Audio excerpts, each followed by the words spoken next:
Bharat Ratna doctor Bhimrao Ambedkar को कोटि कोटि नमन। ये कार्यक्रम डॉक्टर भीमराव अंबेडकर के जीवन पर आधारित है, जहां भारत की जनता के प्रति उनके योगदानों को पूरी सजगता से चित्रित और रेखांकित करने का प्रयास है। कार्यक्रम में दिखाई गई घटनाएं लब्ध पुस्तकों से ली गई हैं। इस कार्यक्रम के जरिए चैनल की ओर से एक विश्वसनीय, सजग और सकारात्मक प्रयास है कि डॉक्टर बाबा साहेब भीमराव अंबेडकर के जीवन की संघर्ष यात्रा एवं गौरव गाथा पूरे आदर के साथ घर घर पहुंचे और उनके योगदानों से सभी संपूर्णता में परिचित और आह्लादित हों।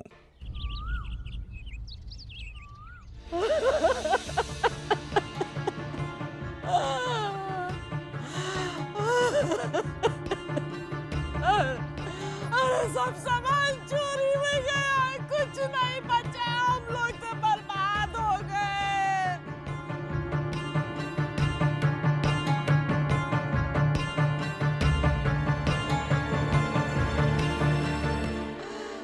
जोकू, अब क्या करेंगे? हमने दुकान से इस्त्री और कहा के कपड़ा भी चुरा नहीं गए, कुछ नहीं बचा। हमारे भी घर और दुकान का सारा सामान ले गए। अरे आप कुछ बोलोगे भीमराव? मेरे घर और मेरी दुकान का सामान भी गायब हो चुका है। अरे हमारे घर में भी कुछ नहीं बचा है। अरे सब इन दोनों के कारण हुआ है, और ये भीम और रमा के महान बनने के आदत के कारण। अब क्या करें?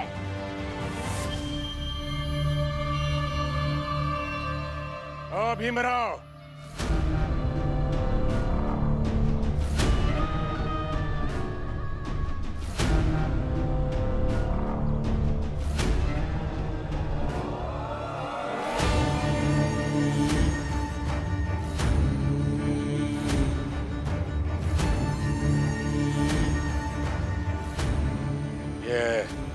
तुम्हारे नाम की चिट्ठी है, किसी ने मुझे दी थी तो मैंने सोचा तुम्हें देता चलूं।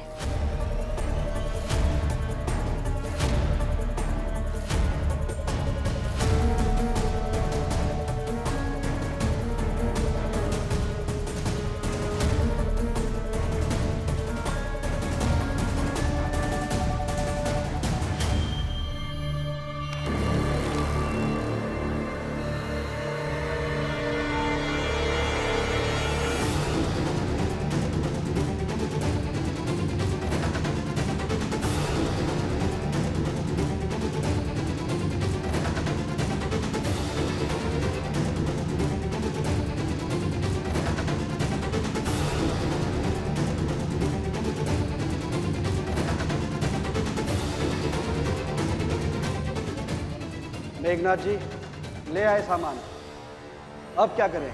एक काम करते हैं, किसी पढ़े लिखे आदमी को ढूंढते हैं, फिर उससे एक चिट्ठी लिखवा लेंगे कि ये चाल के लोगों का सारा सामान चाहिए तो साधना को हमारे हवाले कर दो।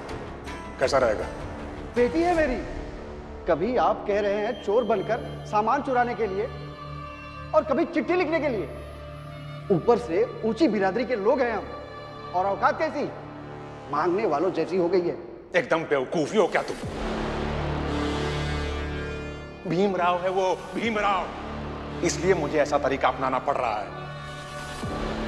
अगर वो भीमराव नहीं होता ना तो कोई समस्या ही नहीं थी, ना कोई टोकने वाला ना कोई रोकने वाला। भीमराव से तुम्हारा पाला पड़ा नहीं है ना, इसलिए समझ में नहीं आ रहा है। परसों से झेल रहा हूं उसे। और वैसे भी तुम्हें तुम्हारी लड़की चाहिए ना, मिल जाएगी। पर अभी जितना मैं कह रहा हूं बस उतना करो, किसी पढ़े लिखे आदमी को ढूंढो वो चिट्ठी लिखने के लिए, और ये सारा सामान जहां मैं बोलूंगा वहां रखवा देना।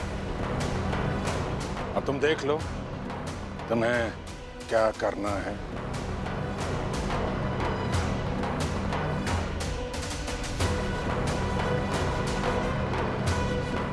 चलो रे।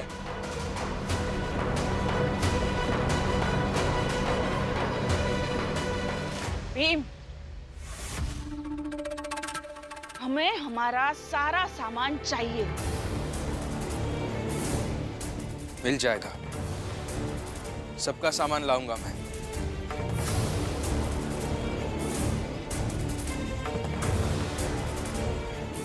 शाम तक का समय देती हूँ मैं। अगर 5 बजे तक हमारा सामान नहीं मिला तो इन दोनों को हाथ पकड़कर इस चाल से बाहर निकाल दूंगी।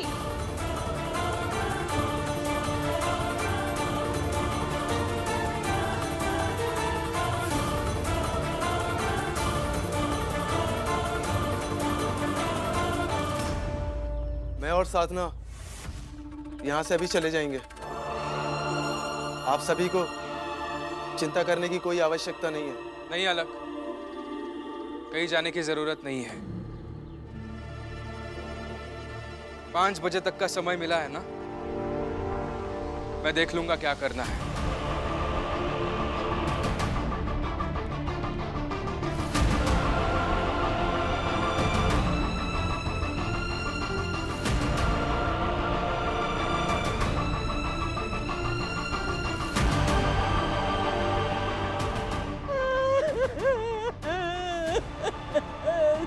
कब लग तो बर्बाद होंगे।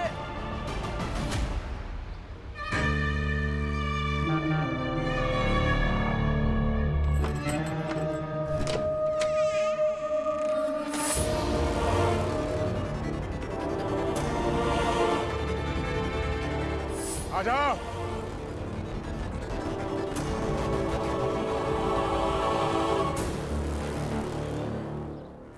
क्या श्यामला, शिशुपाल, कैसा लग रहा है रात भर इस झोपड़ी में बंद रहने के बाद बाहर आकर? क्या किया बाबा आपने? कुछ खास नहीं बेटा, वो भीमराव और उसके चाल वालों ने जैसा किया ना वैसा ही हमने कर दिया, बस।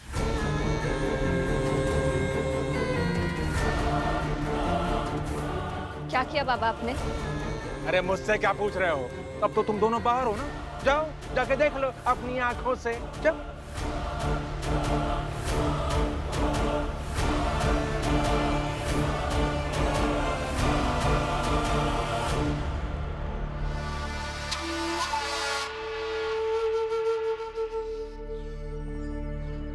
ये ले जाओ। दरोगा साहब, अब मैं यहीं बैठूं क्योंकि मैं जान गया हूं ना कि इस इलाके में भीम जैसा एक भयंकर आदमी है। हाँ तो बताओ भीमराव, क्या हुआ? हमारे मोहल्ले के लोगों का सारा सामान चोरी हो गया है। तुम्हारे कमरे से तो कुछ चोरी नहीं हुआ? नहीं, मेरे कमरे में से कुछ चोरी नहीं हुआ, लेकिन मेरे घर से चोरी हुआ है। मगर साहब, ये बात आपको कैसे पता कि भीम के कमरे से कुछ चोरी नहीं हुआ? हाँ, इसका मतलब आपको चोरी की पूरी बात पहले से ही पता है। कहीं ऐसा तो नहीं कि चोरी की योजना बनते समय आप भी उसमें शामिल थे? ज्यादा बोलोगे तो लॉकअप में बंद कर दूंगा। वो सब छोड़िए साहब, पहले जल्द से जल्द हमारे लोगों का जो गया हुआ सामान है उसे लौटा दीजिए, ढूंढ कर दे दीजिए। रिपोर्ट लिखवा दो, जैसे मिलेगा बता दूंगा। हमारे पास बस आज 5 बजे तक का ही समय है। अब तुम समय की सीमा दोगे तो जाके खुद ही ढूंढ लो, हम अपने हिसाब से काम करेंगे। और आपकी समय सीमा तय करेंगे वो मेघनाथ जी और उनके जैसे लोग। चलिए हम खुद ही ढूंढ लेते हैं। हाँ चलो ढूंढते।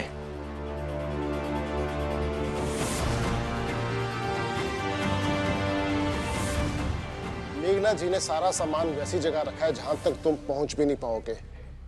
मैं कहीं से 20 रुपए की व्यवस्था कर दूंगी।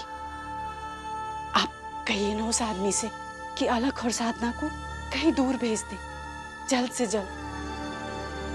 नहीं तो यहाँ बहुत दिक्कत हो रही है, बहुत परेशान है सब लोग। कोई बात नहीं, सब ठीक हो जाएगा। मगर मेरे भाई के कारण सब बहुत परेशान हैं और मुझे बहुत अजीब लग रहा है। मैं खुद को बहुत दोषी मान रही हूँ। मुझे भी ऐसा ही लगता है शोभा। जब मेरे बेटे भीम के कारण सब परेशान होते हैं तो मैं भी ऐसे ही अजीब और दोषी महसूस करती हूँ। हाँ, मगर तब मेरे पति ये नहीं कहते कि कोई बात नहीं, बल्कि मुझे समझा देते हैं। जीजाबाई नाटक मत करो, अभी माहौल की गंभीरता को समझो। क्या समझो? हाँ? घर का सामान खाली हो गया है, ये गंभीरता है? इस हिसाब से मेरे साथ जो हो रहा है ना वो ज्यादा गंभीर है। मेरे मन का कोना कोना खाली हो गया है। सालों से रोज चोरी हो रही है मेरी शांति, समृद्धि और मेरा सुकून। मगर इसका दुख नहीं है आपको? तो फिर से शुरू हो गई।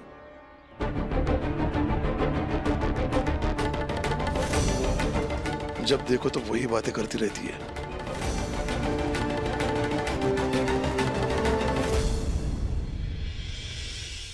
और शोभा, 5 बजे तक का समय है। अगर तब तक सामान नहीं आया ना, साधना और अलग को हम सब मिलकर चाल से बाहर निकाल देंगे। फिर कहीं दूर नहीं, यहाँ से बहुत दूर नरक पहुंचेंगे दोनों। समझी? अगर शाम 5 बजे तक भीमराव सारा सामान नहीं ढूंढ पाया ना, तो हर हाल में उन्हें साधना को हमारे हवाले करना पड़ेगा। फिर कर लेना अपनी बेटी के 47 टुकड़े। और उस लड़के को मार देंगे ताकि संदेश जा सके कि अंतर जातीय विवाह पाप है, अक्षम्य अपराध है और उसकी सजा है मृत्युदंड। लेकिन 5 बजने के बाद ना,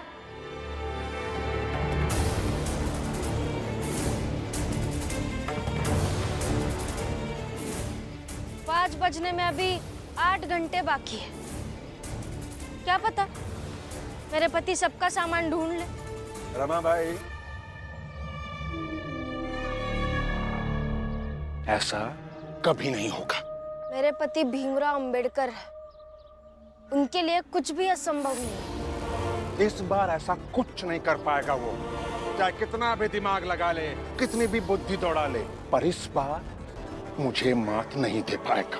देखते विश्वास है कि हर बार की तरह इस बार भी मात आपकी ही होगी और जीत उनकी।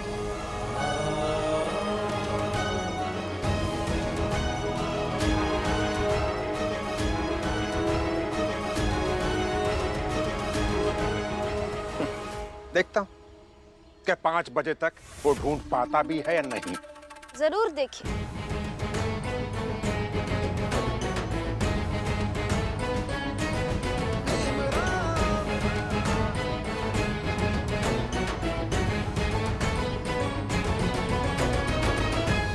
अजीब ही है ये रमा भाई, हमेशा तेवर में ही रहती है।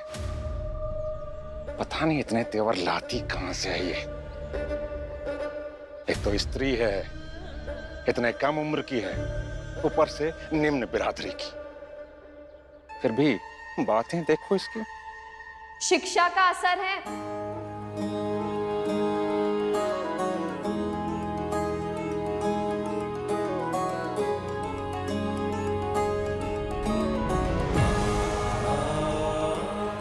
हाँ बाबा, अब हर कोई लाठी चलाना तो नहीं सीख सकता और ना ही हर कोई इस पे विश्वास रखता है कि लाठी के बल पे वो दूसरों को जवाब देगा। कुछ लोग शिक्षा को अपना हथियार बनाते हैं और वैसे ही कुछ लोगों में से रमा भाभी है और भीम बाऊ से जुड़े हुए हर लोग हैं। ओह, कौन क्या है इस पे बाद में बात करते हैं। अभी जा यहां से, शाम होने दे, देखते हैं क्या होता है। मिलते हैं 5 बजे।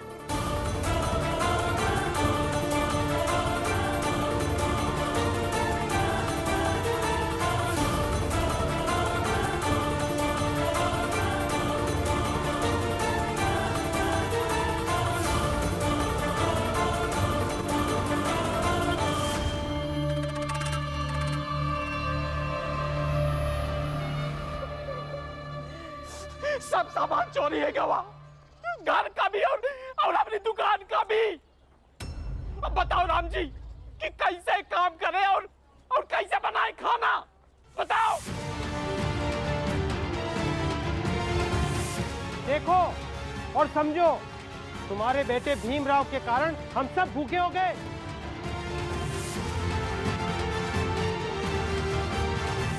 वैसे तो सबके सामने घूम घूम के कहा था कि हम अपनी बिरादरी के लोगन को आत्मनिर्भर बनाने के लिए लड़ा था, लेकिन आज देख लो, अपने ही बिरादरी के लोगन के सामने से खाना छीन ली से तुम्हारा बेटा। इतना दिमाग लगाते हो ना तुम सब। हर बात को खींचकर भीम की सोच और उसके प्रयासों के खिलाफ लाकर खड़ा कर देते हैं, है ना?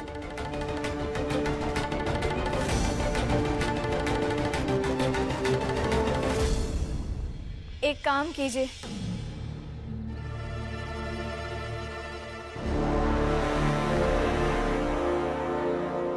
ये सब कुछ मेरी वजह से हुआ है, तो इसकी जिम्मेदारी मैं लेती हूँ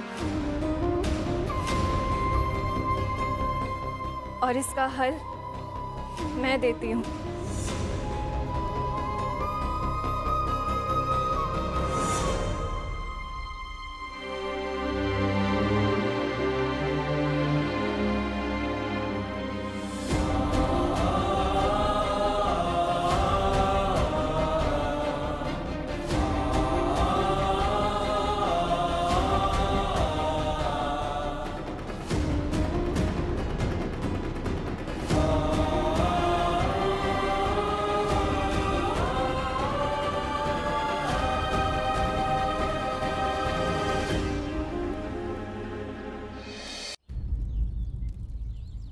इसे बेचकर सबके लिए खाने के लिए आई है।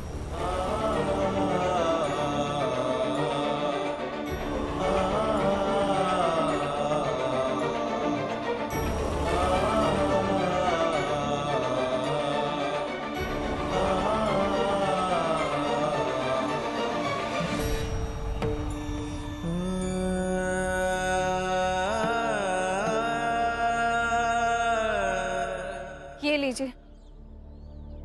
जितने बड़े संकट में हम लोग को डाली हो ना, ओकरे सामने ही पाओ छोटी सी चीज है, लेकिन फिर भी अब दे रही हो तो लाओ दो।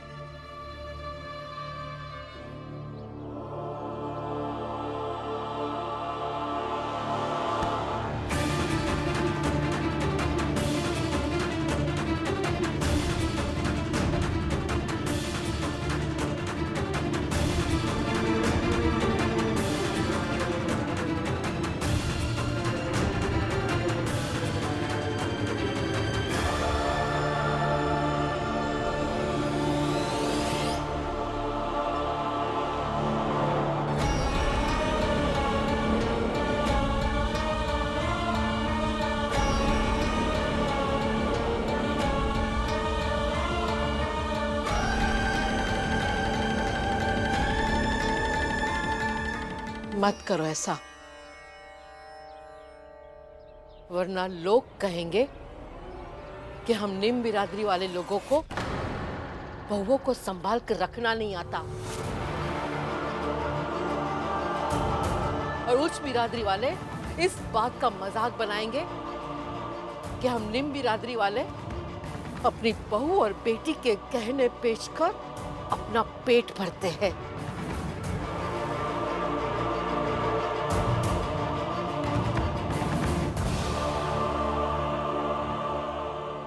भूखे रहे और जब भूखे मर जाएंगे तब ना कहेंगे वो लोग कि हम निम्न बिरादरी वालों की दुनिया में उनकी बिरादरी की लड़की आई और सब भूखे मर गए।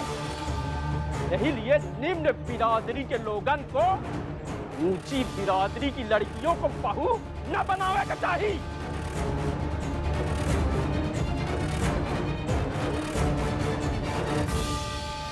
ये तुम बोल रहे हो जैसे कि तुम कभी भूखे रहे ही नहीं।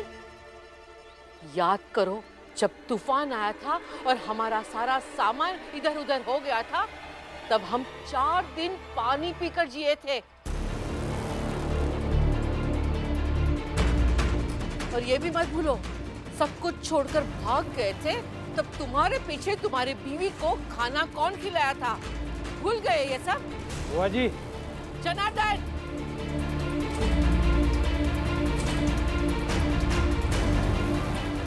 तू भी भूल गया ना?